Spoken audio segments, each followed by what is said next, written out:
Selamat datang di video kami. Sebelumnya, perkenalkan nama saya Sherina. Nama saya Febi Fitriah Salim. Nama saya Sinita Putri. Nama saya Zulfina Karimah. Jadi di sini kami akan menjabarkan tentang bisnis plan atau argumen-argumen setelah kami melakukan penganalisaan terhadap suatu usaha. Dalam bisnis plan ada beberapa tahapan yang harus kita lakukan, di mana tahapan pertama akan dijelaskan oleh teman kita, Zulfinia. Saya akan menjelaskan mengenai ide bisnis yang kami usulkan. Jadi dikarenakan pada saat ini banyak sekali orang-orang di sekitar kita yang mengalami kesulitan ekonomi akibat pandemi. Sebut saya banyak sekali orang yang mengalami pemotongan penghasilan ataupun PHK, sehingga untuk memulai bisnis yang lain pun kesulitan karena tidak memiliki modal yang cukup. Maka dari itu, kami mengusulkan satu jenis usaha yang cocok untuk orang-orang yang memang mengalami kekurangan modal. Jadi usaha tersebut kami beri nama Flexi Food Carrier. Itu hanya sekedar brand atau hanya sekedar nama, namun intinya ide usaha ini adalah ide usaha jasa titip makanan. Nah, sasarannya dari usaha ini adalah orang-orang di sekitar tempat tinggal kita sendiri. Lalu, makanan-makanan yang dijual pun, yang kita tawarkan untuk kita titipkan itu penjual-penjual makanan di sekitar kita juga. Jadi, teknisnya nanti kita sebagai kurir, sebagai pengusahanya tersebut, memfoto setiap penjual makanan di sekitar tempat tinggal kita, foto restonya atau dengan list daftar harga dan daftar makanan. Lalu informasi tersebut kita upload di platform seperti Instagram, WhatsApp ataupun Facebook. Orang-orang yang akan memesan tinggal kontak kita apa yang mereka pesan, lalu kita akan mendapat keuntungan dari jasa antar atau ongkos kirim yang diberikan oleh pembeli tersebut kepada kita. Jadi sistemnya sama seperti GrabFood dan GoFood, namun perbedaannya usaha ini lebih fleksibel. Untuk tidak perlu menggunakan aplikasi seperti GoFood dan GrabFood, untuk harga pun ongkir yang kita tentukan bisa sesuai dengan ketentuan kita sendiri. Jika GoFood dan GrabFood punya harga sekian, kita juga bisa mematok harga untuk agar bisa bersaing gitu dengan GoFood atau GrabFood. Harganya bisa kita tentukan sendiri. Lalu kelebihannya juga ini tidak memerlukan modal yang besar dan usahanya fleksibel, bisa menyesuaikan dengan waktu luang kita gitu. Misalkan saja kita hanya bisa memulai usaha ini setelah kita pulang kerja atau pada saat libur. Kita bisa open order pada saat itu saja. Jadi tidak perlu, kita bisa fleksibel gitu untuk waktunya. Kurang lebih seperti itu jenis usahanya. Oke, kemudian tahapan berikutnya yaitu visi misi. Jadi setiap usaha itu pasti memiliki visi dan misi, memiliki tujuan yang berhubungan dengan latar belakang didirikannya usaha tersebut. Kemudian, oleh karena itu, penting bagi setiap pelaku usaha untuk menentukan visi dan misi, di mana visi merupakan tujuan utama dari bisnis mereka, sedangkan misi merupakan usaha-usaha yang dilakukan untuk mencapai visi tersebut. Kemudian, visi dari jasa titip yang telah dijelaskan sebelumnya, yaitu menjadi jasa titip beli makanan serta pengantaran makanan yang terpercaya, kemudian juga menjaga kualitas serta kepuasan pelanggan. Kemudian misi yang kita lakukan yaitu menyediakan jasa titip beli makanan serta pengantaran dengan tetap menjaga kepuasan pelanggan. Dan yang kedua yaitu kita harus memastikan kondisi makanan tersebut dalam keadaan bagus ketika sampai ke tangan pembeli. Dan kemudian kita juga harus menganalisa produk, di mana dalam bisnis ini produk yang disediakan yaitu berupa jasa titip pembelian dan pengantaran sampai ke tujuan pembeli. Kemudian kita juga harus merencanakan target, di mana target dalam bisnis ini sudah dijelaskan oleh Zulfiniar, yaitu masyarakat yang tinggal di tempat sekitar.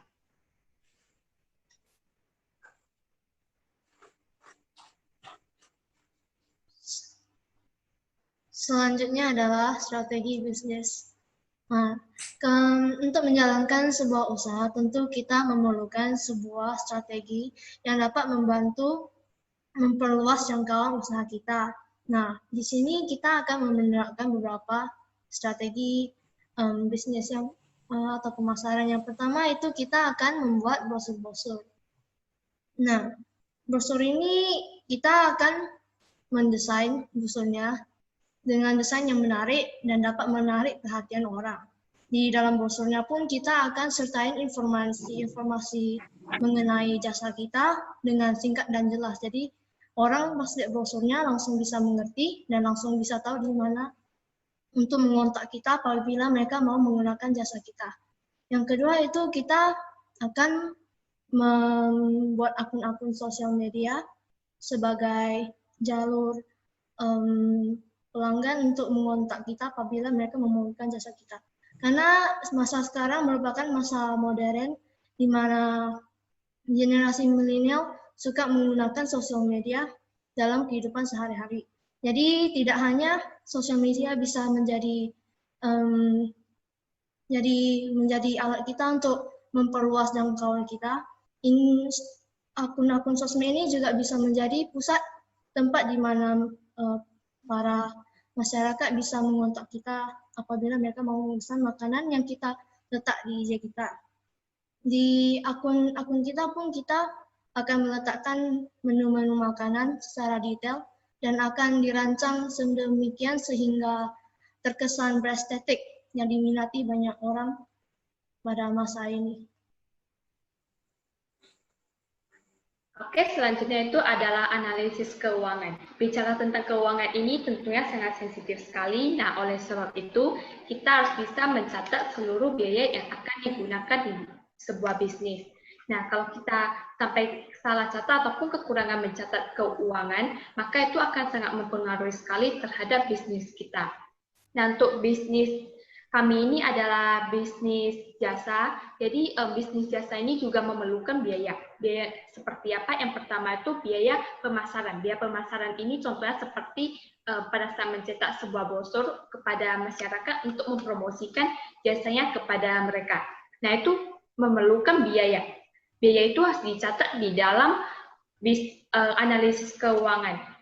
Nah, selanjutnya itu adalah biaya transportasi. Biaya transportasi ini seperti bensin dan kendaraan. Nah, yang seperti yang sudah dijelaskan oleh teman saya itu jasa ini juga seperti kurir yang akan mengantarkan barang kita sampai kepada customer dan itu memerlukan bensin dan kendaraan. Nah, oleh sebab itu kita harus mencatat di dalam analisa keuangan. Kalau kita tidak mencatatnya itu maka kita akan mendapatkan rugi. Nah, yang terakhir itu adalah biaya paket. Biaya paket itu seperti pada saat kita di tengah jalan akan mengantarkan barang kita kepada customer. Nah, ternyata di pas tengah jalan itu kita tidak tahu alamatnya dan kemudian kita akan searching di Google Map itu memerlukan jaringan.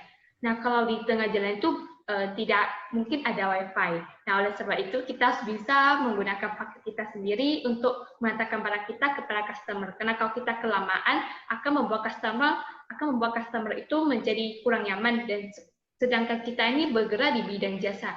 Jasa itu harus bisa membuat customer itu menjadi nyaman. Nah, yang terakhir itu adalah memprediksi profit bisnis. Kita harus bisa memprediksi laba bisnis. Nah, kalau laba dari bisnis ini cukup mudah. Jika kita dihitung 1 liter bensin itu kita asumsikan 8.000 dan sedangkan paket yang digunakan sehari itu misalnya 3 GB seharga 40.000. Nah, sekali antar itu misalnya dengan jarak kurang lebih 5 meter. Nah, ongkirnya itu misalnya 10.000. Itu sudah akan mendapatkan profit kita. Nah, kalau profitnya ini dihitung dalam hitungan per bulan itu akan jauh lebih, profitnya akan jauh lebih meningkat dan lebih banyak.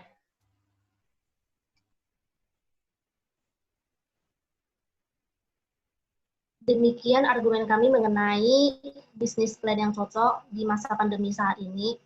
Apabila ada kesalahan, kami mohon maaf. Terima kasih.